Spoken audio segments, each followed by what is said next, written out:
హరే కృష్ణ. అందరికీ నమస్కారం.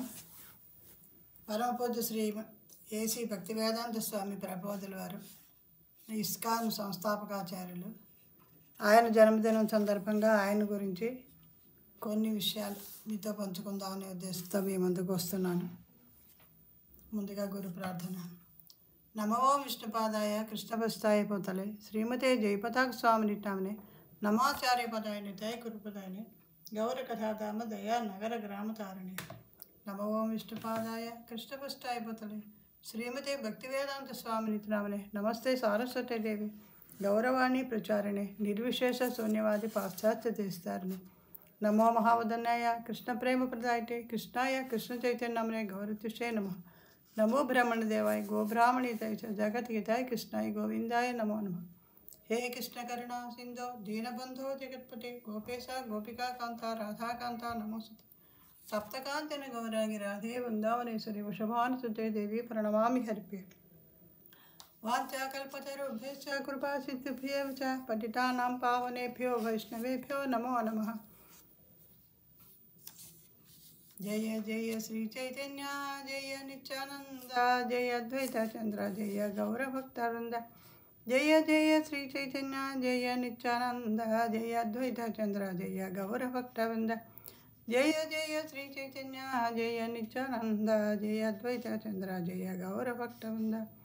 मोकं करोति वाचालं पंगुं लङ्घयते गिरिं यत्कृपातमहं वन्दे श्रीगुरुं दीनतारिणं परमानन्दमाधवं श्रीचैतन्यईश्वरम्.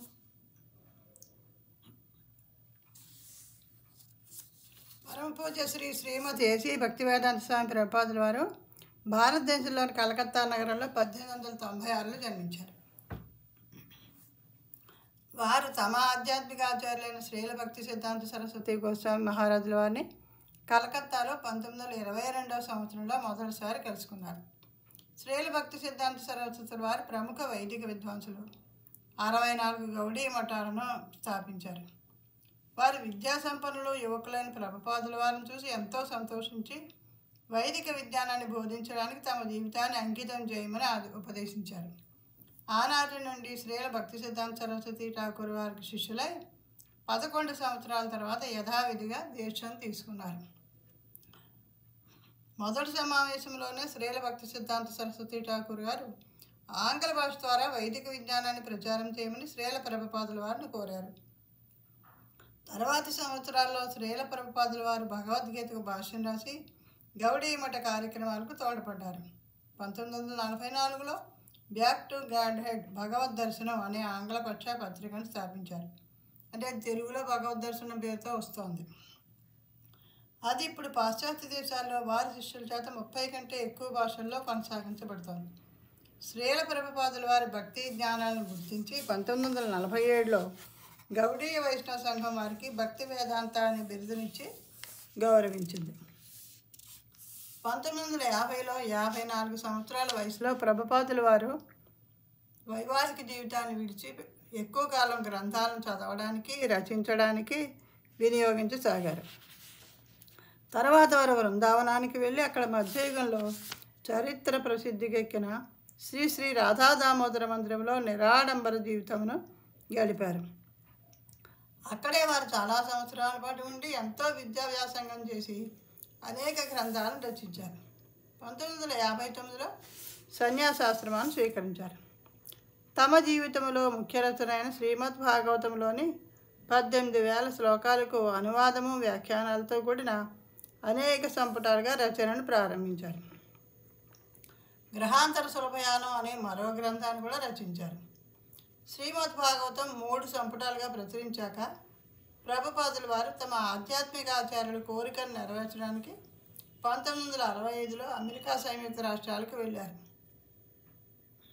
అప్పటి నుండి వారు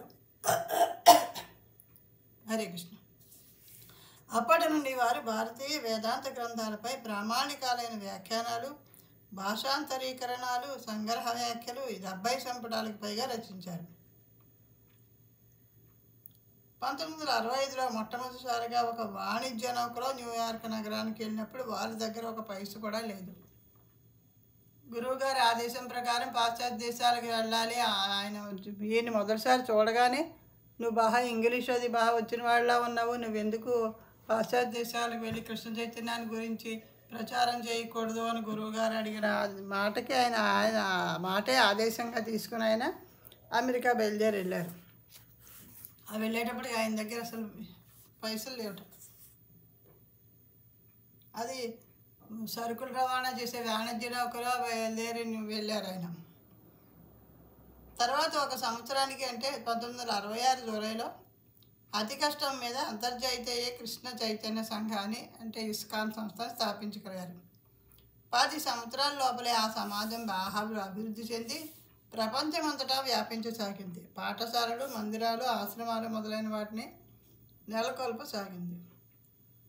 ఈయన అమెరికా వెళ్ళినప్పుడు అక్కడ యువత అంతా హిప్పీ కల్చర్లో ఉండి మాదక ద్రవ్యాల మత్తులో ఉండి చాలా అసలు మొత్తం పెడతారిని బట్టి ఉన్నారు. అలాంటి వాళ్ళందరినీ ఆయన హరే కృష్ణ మహామంత్రం అనే అమృతాన్ని రుచి చూపించి వాళ్ళందరినీ కృష్ణ భక్తులుగా మార్చడం జరిగింది. దాంట్లో ఆయన ఎన్నో ప్రయాసాలు, ఎన్నో కష్టాలు పడ్డారు. ఆయన అసలు ఈ ఓడలో ప్రయాణం చేసేటప్పుడు కూడా ఆయనకి 2 సార్లు గుండెపోటు వచ్చింది. అన్నిటికీ తట్టుకుని భయపడి వెనక్కి వచ్చేయడం కాకుండా ఆయన ముందుకే వెళ్ళారు. గురువు ఆదేశం పాటించడానికి ఆయన చాలా శ్రమ పడ్డారు.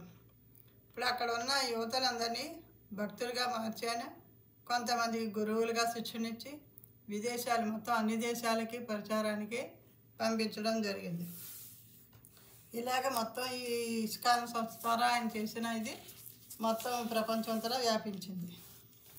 1968లో శ్రీల ప్రభుపాదుల వారు న్యూవర్జీనియాలోని కొండలపైన ఆధ్యాత్మిక సమాజాన్ని స్థాపించి దానికి నూతన బృందావనం అని పేరును పెట్టారు. అక్కడే ఒక వైదిక పాఠశాల నెలకొల్పి పాశ్చాత్య దేశాలకు సైతం వైదిక గురుకుల విద్యా విధానాన్ని అందుబాటులో తెచ్చారు. ఆ నూతన బృందావనం ఇప్పుడు 1000 ఎకరాలకు పైగా వైశాల్యం గల ప్రదేశంలో విరాజిల్లుతోంది. అమెరికాలోని వారి శిష్యులు అటువంటి సంఘాలు చాలా వాటిని స్థాపించారు. 1972లో పరమ పూజ్య శ్రీమద్ ప్రభుపాదుల వారు పాశ్చాత్య దేశాలలోని డల్లాస్, టెక్సాస్ల్లో వైదిక పద్ధతిలో గురుకులాలను ఏర్పాటు చేశారు.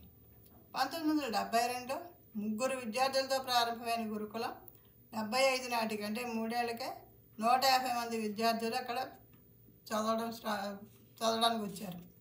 శ్రీల ప్రభుపాదుల వారు భారతదేశంలో అంతర్జాతీయ కేంద్రాలు నిర్మింపచేయడానికి ప్రోత్సహించారు. పశ్చిమ బెంగాల్లోని మాయాపూర్లో శ్రీధామము అనే అంతర్జాతీయ ఆధ్యాత్మిక కేంద్రాన్ని నిర్మించి తలపెట్టారు.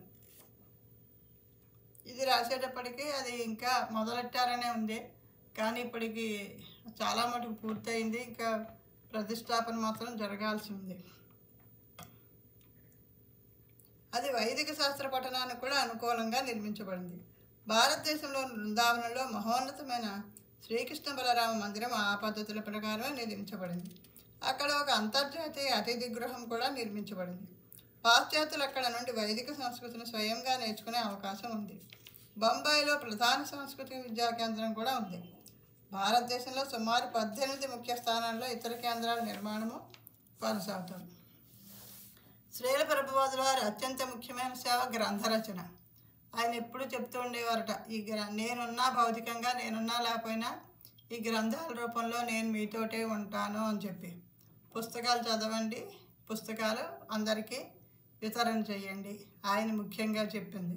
అలాగే ఆయన గురు శిష్య పరంపరని తీసుకొచ్చారు. అక్కడ ముందు నుంచి ఉన్నదాన్ని కొనసాగించారు. ఆయన కొంతమందికి శిక్షణ ఇచ్చి పంపించిన వారు, ఆయన శిష్యులు మరికొంతమందికి శిక్షణ ఇవ్వడం, వారికి శిష్యులు మరికొంతమందికి శిక్షణ ఇవ్వడం. ఇప్పుడు వాళ్ళు ఇప్పుడు ఈ మధ్యకాలంలో ఆన్లైన్లో కూడా భగవద్గీత క్లాసులు పెట్టడం, అందరికీ బాగా కృష్ణ చైతన్యం గురించి చెప్పడం ఇదంతా జరుగుతుంది. ఈయన మొత్తం భగవద్గీత, భాగవతం ఆధారంగా కొన్ని చిన్న చిన్న గ్రంథాలు, పుస్తకాలు కూడా అందించడం జరిగింది. ఆ పుస్తకాలన్నీ చదువుతూ ఉంటే మనకి అన్ని విషయాలు తెలుస్తూ ఉంటాయి. చాలా చక్కగా అర్థం చేసుకోగలుగుతాం. అది గురువుల ద్వారా మనం విన్నప్పుడు మరింత బాగా అర్థం చేసుకోగలుగుతాం. మనంతటా మనం సొంతంగా చదువుకుంటే మనం అర్థం చేసుకోలేకపోవచ్చు. అది గురువులు చెప్పినప్పుడు మనకి అది తర్వాత మనం కూడా చదువుకుంటూ ఉంటే అవి బాగా అర్థమవుతాయి. ఈ గ్రంథ రచన ద్వారా వారు ఎంతో ప్రసిద్ధి పొందారు. వారి గ్రంథాలు ప్రామాణికత్వానికి, జ్ఞాన గాంభీర్యానికి, వైశుధ్యానికి పెట్టింది పేరు. ఎందుకంటే ఈయన ఈ గ్రంథాలన్నింటిలోనూ కూడా ఆయన సొంత కల్పనలు ఏమీ లేవు. అందుకే భగవద్గీత భాష్యం రాసినప్పుడు కూడా భగవద్గీత యాజ్ ఇట్ ఈజ్ అని పెట్టారు, భగవద్గీత యథాతథము అని. అది వివిధ పురాణాల నుంచి శ్లోకాలను ఉదాహరణగా తీసుకుంటూ ఆయన చెప్పడం జరిగింది. ఎవరైనా సరే దాని గురించి ఏమాత్రం వాదించినా ఆయన ఈ ఉదాహరణలన్నీ చూపించి ఆయన మాట ఇది కరెక్ట్, ఇది నేనేమి తప్పు చేయలేదు అన్నది అక్కడ నిరూపించుకున్నారు ఆయన. అనేక కళాశాలల్లో పాఠశాలల్లో ఆయన పుస్తకాలు ప్రామాణిక పాఠ్య గ్రంథాలుగా నిర్ణయించబడ్డాయి. వారి రచనలు 80కి పైగా భాషల్లోకి అనువదించబడ్డాయి. అవి ఎన్నో భాషల్లోకి అనువదించబడ్డాయి. ప్రభుపాదులు వారి గ్రంథాలను ముద్రించి ప్రకటించడం కోసమే 1972 భక్తి వేదాంత బుక్ ట్రస్ట్ అనే సంస్థను స్థాపించారు. అది ఇప్పుడు భారతీయ వైదిక తత్వ విషయాలపై గ్రంథాలను ప్రచురించే ప్రముఖ ప్రచురణ సంస్థగా రూపొందింది. ఆయన కాలంలో, ఆయన జీవించినంత కాలంలో ఆయన మొత్తం ఇస్కాన్ టెంపుల్స్ని 108 దేవాలయాలు నిర్మించడం జరిగింది. వృద్ధాప్యం సమీపించిన సుమారు 12 సంవత్సరాల్లో శ్రీల ప్రభుపాదుల వారు ప్రపంచమంతటా 14 సార్లు ప్రచార యాత్ర సాగిస్తూ 6 ఖండాలలో పర్యటించారు. అంత వయసు అయిపోతున్నా కూడా ఆయన మొత్తం 12 ఏళ్ళలో 14 సార్లు ప్రపంచం మొత్తం అంతా చుట్టుముట్టేశారు. ఆయన 6 ఖండాల్లో పర్యటించారు. అంతటి నిర్విరామ కార్యక్రమాల్లో నిమగ్నై ఉన్నప్పటికీ వారు తమ గ్రంథ రచనను కొనసాగిస్తూనే ఉన్నారు. వాళ్ళు విదేశాలకు మొత్తం దేశాలు ప్రపంచం మొత్తం తిరుగుతూ ప్రచారం చేస్తూనే ఉన్నారు. మళ్ళీ పుస్తక రచన మాత్రం ఆయన ఎక్కడ ఆపలేదు. వారి గ్రంథాలన్నింటినీ కలిపితే ఒక ప్రఖ్యాత వైదిక వేదాంత సాహిత్య సంస్కృతి గ్రంథాలయం అవుతుంది.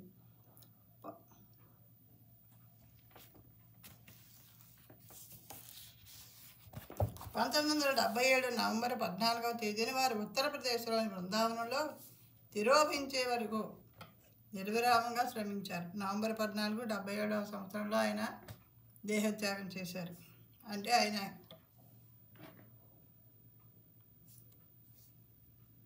ప్రపంచమంతటా 100కు పైగా ఆశ్రమాలను, మందిరాలను, సంస్థలను స్థాపించి కృష్ణ చైతన్య సంఘాన్ని అంతర్జాతీయ సంస్థగా తీర్చిదిద్దారు. ఆ ఇస్కాన్ సంస్థలన్నీ ఆయన మొదలుపెట్టింది.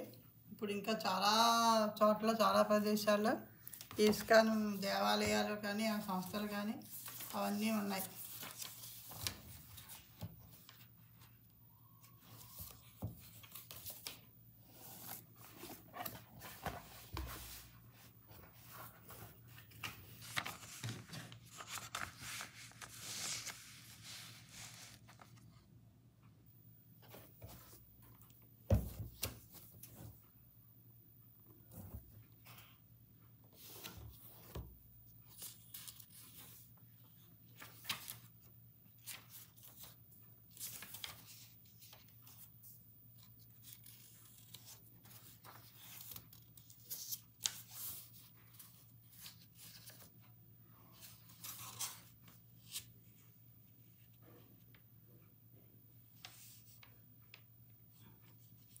శ్రీల ప్రభుపాదుల వారు సాధ్యమైనంత అనుకూల పరిస్థితుల్లో అత్యంత పవిత్ర స్థలం బృందావనంలో భగవన్నామాన్ని జపిస్తున్న వైష్ణవులు చుట్టూ ఉండగా అంతిమ ప్రయాణం చేశారు. ఆయన దేహత్యాగం చేసే టైంకి మొత్తం ఆయన భక్తులందరూ ఆయన చుట్టూ ఉన్నారు. అలాగే అందరూ హరే కృష్ణ మహామంత్ర జపం చేస్తూ, కీర్తన చేస్తూ ఆయనతోటి ఉండడం జరిగింది. ఒక ఆదర్శ ఆధ్యాత్మిక ప్రచారుని ఆచరణ ఇతరులు తనను ఆదర్శంగా తీసుకునేటట్లుగా ఉంటుంది. వీళ్ళు ఎప్పుడూ కూడా గురువులు పెద్ద మనకి ఎంతో మంచి కార్యక్రమాలు చేసిన వాళ్ళు ఎప్పుడూ కూడా తమను చూసి మిగతా వాళ్ళు కూడా ఆదర్శంగా తీసుకుని వాళ్ళు కూడా ముందుకు వెళ్ళేలాగా వాళ్ళ ప్రవర్తన ఉంటుంది. శ్రీమద్భాగవతంలో చెప్పబడినట్లు ఈ మహాత్ములు శ్రీకృష్ణుని పాదార విందాలనే నావను ఆశ్రయించడం ద్వారా జనన మరణ సముద్రాన్ని తరిస్తారు. ఇతరులు ఉపయోగించేందుకు వీలుగా ఆశ్చర్యకరంగా ఆ నావని ఇక్కడే వదిలేస్తారు.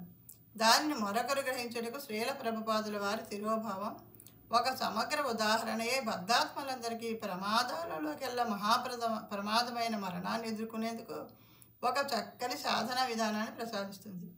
కేవలం మానసిక ప్రశాంతత కొరకు చేసుకునే శాంతి సర్దుబాటు కాదు. అలా అయితే దాని ద్వారా ఎవరైనా ఏ పశ్చాత్తాపం లేకుండా, నిరాశ లేకుండా మరణించవచ్చు. వాస్తవానికి మరణ సమయంలో ఆత్మ శరీరాన్ని త్యజించి మరొక జన్మను పొందవలసి ఉంటుంది. కేవలం కృష్ణ చైతన్యం గల ఆత్మ మాత్రమే జరణ మరణాత్మమైన ఈ ప్రపంచాన్ని వీడి ఆధ్యాత్మిక జగత్తులోని శాశ్వత ఆనంద జీవితాన్ని పొందుతుంది. కనుక మరణ సమయంలోనే అందరికీ జీవిత పరీక్ష చేయబడుతుంది. శ్రీకృష్ణుడు ఎప్పుడు ఆయన నన్ను ఆశ్రయించిన వాళ్ళు మళ్ళీ భూమి మీదకి తిరిగి రావాల్సిన అవసరం ఉండదు, ఈ జన్మ తీసుకోవాల్సిన అవసరం ఉండదు, నా ధామానికి అందరూ చేరుకుంటారు అని భగవద్గీతలో చెప్పడం జరిగింది. దానినే వీళ్ళు ఆయన చెప్పింది యాజిటీజ్గా ప్రచారం చేసి అందరినీ కృష్ణ చైతన్యంలోనికి తీసుకొస్తున్నారు. మరణం అంటే ఆత్మ శరీరంలో నివసించలేకపోవటం. భగవద్గీతలో ఆయన చెప్తారు కదా కృష్ణుడు, మనం చిరిగిపోయిన బట్టలు ఎలా తీసేసి కొత్త బట్టలు వేసుకుంటామో అలాగే మనలో ఉన్న ఆత్మ కూడా ఈ శరీరం శిథిలం అవగానే ఈ శరీరాన్ని వదిలిపెట్టి ఇంకో శరీరాన్ని తీసుకుంటుంది. ఇలా జనన మరణ చక్రంలో మనం తిరుగుతూనే ఉంటాం.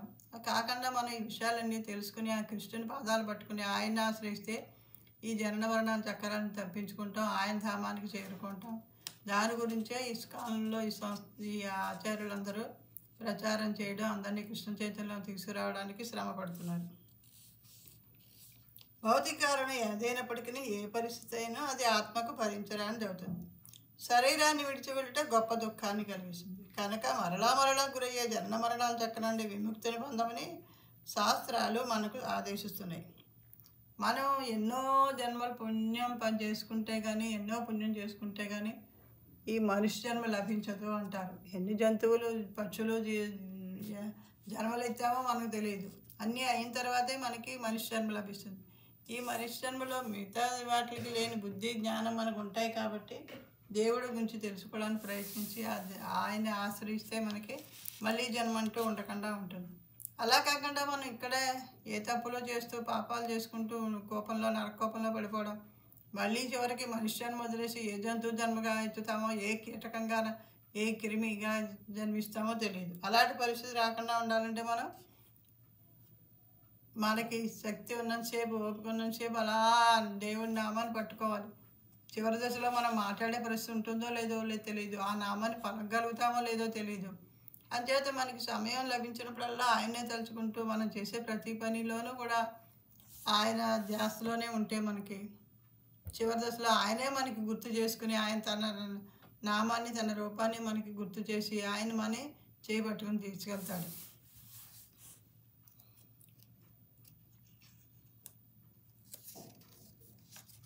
ప్రభుపాదుల వారు తమ జీవితంలోని చివరి మాసాలలో కృష్ణ చైతన్యంలో క్రమక్రమంగా మరణాన్ని ఎలా ఎదుర్కోవాలో బోధించారు. వారు చివరి రోజుల్లో తమ సన్యాసి శిష్యులతో ఒకరితో ఇలా అన్నారు: మీకు ఇలా జరగదని అనుకోకండి. శాశ్వత జీవితాన్ని పొందుటకు ఈ ప్రపంచాన్ని ఏ విధంగా త్యజించాలో, కృష్ణ చైతన్యంలో పవిత్ర జీవితాన్ని ఎలా గడపాలో బోధించుటకు శ్రీకృష్ణుని అభ్యర్థనపై ప్రభుపాదుల వారు ఈ లోకానికి వచ్చారు.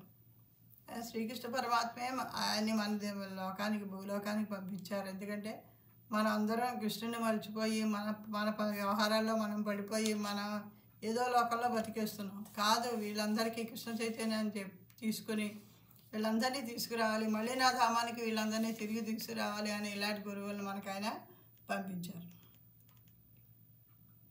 మానవులందరూ అనుసరించదగిన పరిపూర్ణ మహిమాన్విత విధానంలో ప్రభుపాదుల వారు మరణాన్ని అనుభవించారు. మనం వెళ్ళవలసి వచ్చినప్పుడు నిరంతరం శ్రీకృష్ణుని గురించి చింతిస్తూ తమ చుట్టూ హరే కృష్ణ కీర్తన అనే ఔషధాన్ని ఉంచుకొని శ్రీకృష్ణుని గురించి శ్రవణం చేయాలని ఎల్లప్పుడూ కోరుకుంటూ భౌతిక స్థితి అనే దుఃఖం నుండి విడిపోవటం గురించి సాధన చేసిన ఒక మహాత్ముడు తన శరీరాన్ని ఎలా త్యజించారో మనం స్మరించాలి. ఈ భక్తుల గురించి మనం తెలుసుకుంటూ ఉంటే మనకి అసలు ఆ జ్ఞానం మనకి లభిస్తుంది. శ్రీల ప్రభుపాదుల వారు బోధించిన ముఖ్యమైన పాఠాల్లో అత్యంత అద్భుతమైన వాటిలో ఈ చివరి పాఠం ఒకటి. వారు తమ జీవితం ద్వారా, తమ గ్రంథాల ద్వారా, చివరకు తమ మరణం ద్వారా కూడా ఎంతగానో ఉపదేశించారు. ఏ విధంగా మరణించాలనే అంశంపై జ్ఞానం ప్రత్యేకించి మానవులకే ఉద్దేశించబడింది. ఒక జంతువు మరణిస్తుంది, ఒక వ్యక్తి కూడా మరణిస్తాడు. మరణ సమయంలో ఆధ్యాత్మిక లోకానికి తిరిగి వెళ్ళే పద్ధతిని మానవుడు అవగాహన చేసుకోవాల్సి ఉంటుంది. మనం నరకానికి వెళ్తామా, స్వర్గానికి వెళ్తామా, దేవుడి దగ్గరికి వెళ్తామా అన్నది మన ఆ సమయంలో వచ్చే ఆలోచనలు బట్టి కూడా ఉంటుంది అని చెప్తారు. మనం వేరే విధంగా దేవుడి గురించి ఆలోచించకుండా ఇంట్లో విషయాలు, భౌతిక విషయాలు ఆలోచిస్తే మళ్ళీ ఆ భ్రమతోటే మనం మళ్ళీ తిరిగి రావడం జరుగుతూ ఉంటుంది. కృష్ణ చైతన్యంలో ఎల్లప్పుడూ స్థిరంగా మరియు చలించకుండా నిలిచి ఉండే విధానాన్ని శ్రీల ప్రభుపాదుల వారు ఎంతో నేర్పుగా బోధించారు. కనుక వారి తిరోభావం ఒక సమగ్రమైన పాఠం. ఎవరైనా దాన్ని శ్రద్ధగా పాటించవచ్చును.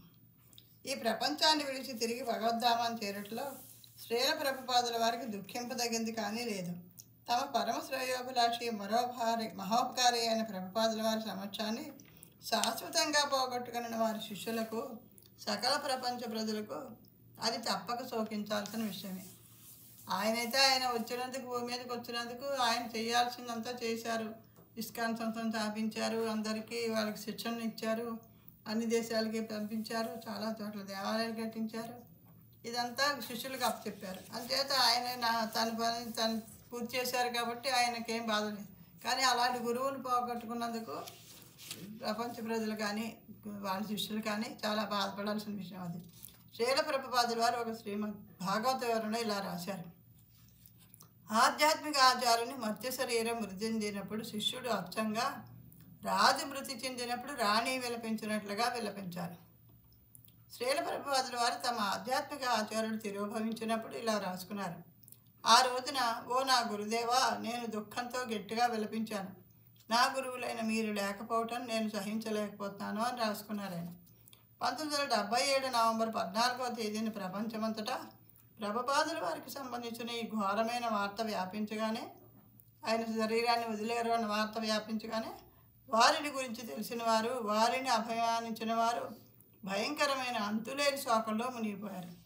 వారి చుట్టూ ఉన్న ప్రతిదీ ప్రభుపాదుల వారి వియోగ దుఃఖాన్ని తలపించగా వారందరూ విషాదంలో తలమునకలయ్యారు. ఉపశమనం కోసం వారు శ్రీల ప్రభుపాదుల వారి గ్రంథాలనే ఆశ్రయించారు. ఆయన ముందే చెప్పారు కదా, నేను భౌతికంగా లేకపోయినా నా పుస్తకాల రూపంలో ఉంటాను మీతోటి అని. అందుచేత ఆయన లేరు అన్న బాధ తట్టుకోవడానికి అందరూ ఆ గ్రంథాలు చదువు కూడా మొదలుపెట్టారట. ఏమైనా శిష్యులు మరియు ఆధ్యాత్మికాచార్యుడు ఎప్పుడూ వీడిపోలేరు. ఎందుకంటే శిష్యుడు తన ఆధ్యాత్మిక ఆచార్యుని ఆదేశాలను అనుసరించిన నాడు ఆధ్యాత్మిక గురువు తన శిష్యుని పక్కనే ఉంటాడు. ఆ గురువుగారు ఇచ్చిన ఆదేశాలు పాటిస్తూ ఉంటే ఆయన వాళ్ళతో ఉన్నట్టే. దానిని వాణి సాంగత్యం అంటారు. దేహంలో ఉన్నప్పుడు గురువుతో సాంగత్యాన్ని వపుహు అంటారు. గురువుగారు ఎదురుకుండా ఉన్నప్పుడు ఆయనకి చేసే సేవని సేవ, ఆయన చెప్పింది ఆదేశాలు అన్నీ పాటిస్తూ చేసే సేవని వాణి సేవ అని అంటారు. ఆధ్యాత్మిక ఆచార్యుడు జీవించి ఉన్నప్పుడు శిష్యుడు ఆధ్యాత్మిక ఆచార్యుని శరీరాన్ని సేవించాలి. ఆయన ఉన్నప్పుడు ఆయనకు సేవ చేస్తూ ఉండాలి. ఆయన శారీరకంగా లేనట్లయితే ఆయన ఆదేశాలు సేవిస్తూ ఉంటారు. అంటే ఆయన ఆదేశాలు పాటించాలి, అవన్నీ గుర్తుపెట్టుకోవాలి. ఆయన లేరు కదా అని మర్చిపోకుండా ఆదేశాలు ఆయన అక్కడ ఉండి చూస్తున్నట్టుగానే మనం వదిలేయకుండా పాటించు ఉండాలి. శ్రీల ప్రభుపాదుల వారి శిష్యులు ముందు నుండే వారి ఆదేశాలను పాటిస్తున్నారు. అయితే ఇప్పుడు వారు వపుహు లేకుండా, అంటే వారు ప్రభుపాదుల వారిని ప్రతిరోజు దర్శించకుండా, వారితో గడిపే అవకాశం లేకుండా వారికి అలా చేయవలసి ఉంటుంది. మొదట్లో దానిని భరించడం చాలా కష్టం అనిపించింది వాళ్ళకి. కానీ శ్రద్ధావంతులు వెంటనే వారి ప్రయాణం తర్వాత వారికి అత్యంత గొప్ప కానుకను వియోగంలో చేసే సేవను అనుగ్రహించారని గ్రహించారు. వియోగంలో చేసే సేవ అంటే అత్యున్నత అనుభూతి, సాఫల్యం మరియు పారవశ్యం.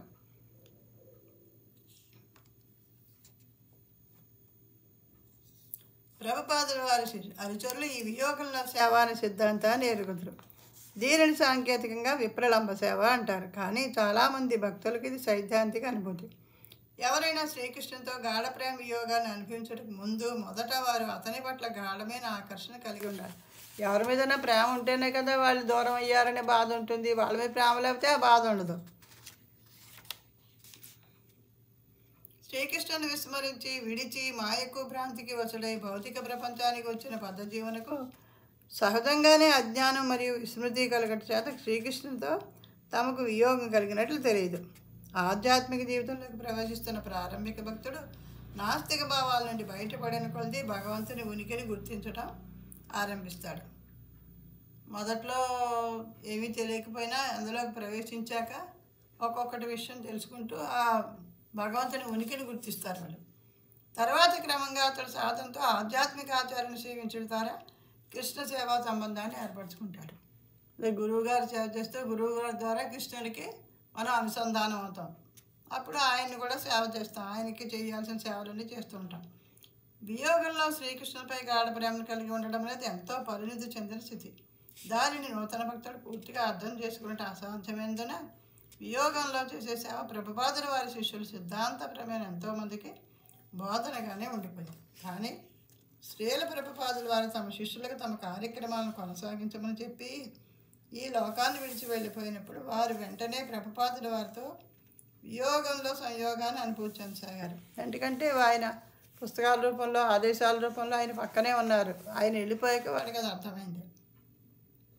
వారు భౌతికంగా వెళ్ళిపోయారన్నమాటే, కానీ ఇప్పటికీ వారి ప్రక్కనే మరింత ప్రత్యక్షంగా ఉన్నారు. ఆ విధంగా సాక్షాత్కరింప చేసుకున్నట్టు నటన లేక కల్పన కాదు, భావోద్వేగమైన మానసిక స్థితి, మనోభావ ప్రకటన కాదు, మరణించిన వారితో అన్యోన్య సంబంధం వంటిది కాదు. అది పూర్తిగా ఆధారం, స్పష్టమైన యథార్థం, జీవిత కఠిన సత్యం. శ్రీల ప్రభుపాదుల వారు తమ శిష్యులకు వ్యక్తిగతమైన సేవలను ఇచ్చారు. వాళ్ళకి ఎలా సేవ చేయాలో చెప్పారు, ఎన్నో బోధనలు చేశారు, ఎన్నో నేర్పించారు. ఇప్పుడు వారు దారిని ఇతరులకు చేస్తూ వారి లక్ష్యాన్ని కొనసాగిస్తున్నారు. ఈ గురువు వాళ్ళకి ఏం చెప్పారో వాళ్ళు అలాగే ఆదేశాలు వాళ్ళు పాటిస్తూ ఇతరులకు అవన్నీ గురువుగారు ఏం నేర్పించారో అవి వాళ్ళ శిష్యులకి నేర్పిస్తూ వాళ్ళు ముందుకు తీసుకెళ్తున్నారు. ప్రభుపాదుల వారు తమ ఆదేశాల రూపంలో ఇప్పుడు కూడా జీవించే ఉన్నారు. వారి ప్రత్యక్ష సాంగత్యం అనే అమృతం వారి శిష్యులకు ఇచ్చి వారితో పంచుకున్న కృష్ణ చైతన్యం, మధురామృతం రెండూ ఇప్పటికీ అలాగే అందుబాటులో ఉన్నాయి. ప్రభుపాదుల వారి శిష్యులకు వియోగంలో సేవ నిస్సందేహంగా ఒక సత్యం. అలా కాని పక్షంలో ఇప్పుడు వారి వ్యక్తిగతమైన ప్రియ సాన్నిధ్యం లేకుండా వారు ఇంకా ఎలా ఆధ్యాత్మిక జీవితాన్ని గడపగలుగుతున్నారు? ఆయన అన్ని విధాల వాళ్ళకి శిక్షణ ఇచ్చారు కాబట్టి ఆయన లేనప్పుడు కూడా వారు ఆయన చెప్పిన ఆదేశాలన్నీ పాటిస్తూ ఈ సంస్థని ముందుకు కొనసాగిస్తున్నారు. ఇంకా ఎన్నో వేల మంది, లక్షల మంది ఇస్కాన్ సంస్థకు అనుసంధానంగా వాళ్ళు భక్తులుగా ప్రచారం చేస్తూ వాళ్ళందరినీ చేర్చుకుంటూ వాళ్ళకి కృష్ణ చైతన్యాన్ని అందిస్తున్నారు. పూర్వం వల్లే ఇప్పుడు కూడా వారు దాన్ని కొనసాగించగలుగుతున్నారన్న యథార్థం వారి భక్తి భావాలను, వారి సేవా సామర్థ్యాన్ని కూడా పెంపొందిస్తోందంటే ఇప్పటికీ శ్రీల ప్రభుపాదుల వారు సన్నిహితంగా వారితోనే ఉన్నారని అర్థం. మానవుడు ఏ విధంగా మరణించాలని శ్రీల ప్రభుపాదుల వారి అంతిమ ఉపదేశం వల్లనే వ్యక్తి మరణాన్ని పరిగణించకుండా గౌడీయ వైష్ణవం యొక్క అత్యున్నతమైన తాత్విక బోధనను ఎలా ఆచరణ పెట్టాలో కూడా వారు ఇప్పుడు బోధిస్తున్నారు. అంటే ఒక మనిషితో ఈ సంస్థ ఇలా ఆగిపోకూడదు, ఆ మనిషి దగ్గర నుంచి మళ్ళీ మిగతా వాళ్ళందరూ దాన్ని కొనసాగిస్తూ ఉండాలి. ప్రభుపాదుల వారి శిష్యులకు కలిగిన ఈ విధమైన అనుభూతి శ్రీల ప్రభుపాదుల వారు తమతో పాటు తెచ్చిన ఈ అపూర్వ కృష్ణ చైతన్య జీవితం వారి ప్రయాణంతో సమాప్తం అవ్వలేదని వారి శిష్యులకు ఒక గొప్ప ధైర్యాన్ని కలిగించింది. సాధారణంగా ఒక గొప్ప వ్యక్తి మరణించినప్పుడు వారు సాధించిన ఘనకార్యాలు నిలిచిపోతాయి. కానీ శ్రీల ప్రభుపాదుల వారి సాంగత్యం ఎప్పుడూ నిలిచి ఉండి మరింతగా విస్తృతమైన అది భక్తులకు జీవనాధారమయ్యను. వారు ఇప్పటికీ వారి కర్తవ్యాన్ని నిర్వర్తిస్తున్నారు. ఆయన భక్తులు ఎప్పుడూ కూడా ఆయన లేరని ఆపేయకుండా అవన్నీ ఆయన చెప్పినవన్నీ పాటిస్తూ ముందుకు వెళ్తూ ఉన్నారు. మరికొంతమందిని కృష్ణ చైతన్యంలోకి తీసుకొస్తూ ఉన్నారు. హరే కృష్ణ.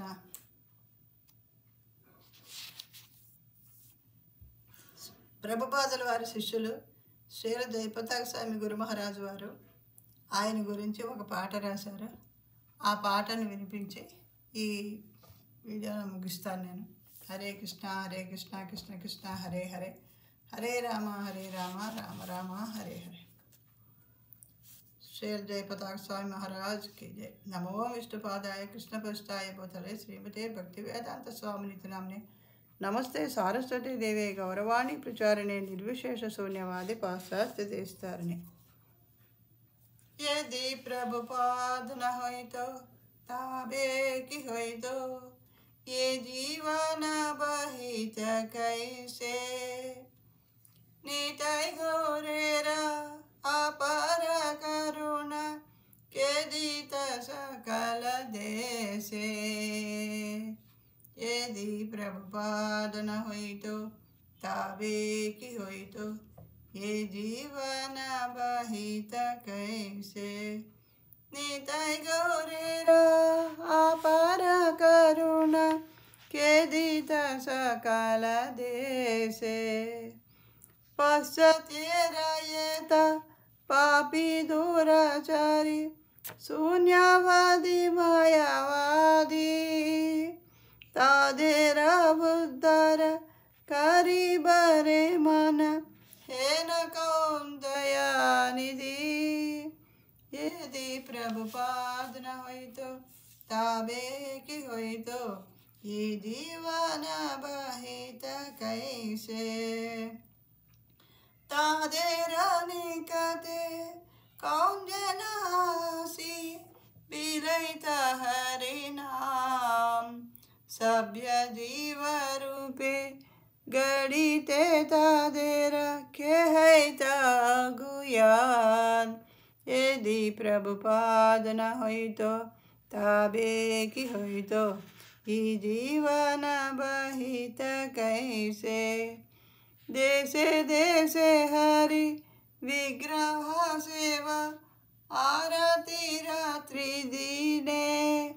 राधा यात्रादि महोत्सव सब से कैत कौन जाने। यदि प्रभुपाद न होई तो ताबे की होई तो ये जीवन बहित कैसे। गीता भागवत चैतन्य चरित प्रेमामृत रस सारा। कथन सुंदर सरल करिए के बुझै तारा। यदि प्रभुपाद न होई तो ताबे की होई तो ये जीवन बहित कैसे। कथ कष्ट सही प्रीतम ने रही केवलित हरि नाम। केदित मदिर पूरी वृंदावन मायापुर मत धाम। यदि प्रभुपाद न होई तो ताबे की होई तो ये जीवन बहित कैसे। परम मंगल श्री चैतन्य महाप्रभु शिष्यदाना। आचार्य प्रचारे सदा मदेरे के करित नियोजना। यदि प्रभुपाद न होई तो ताबे की होई तो ये जीवन बहित कैसे।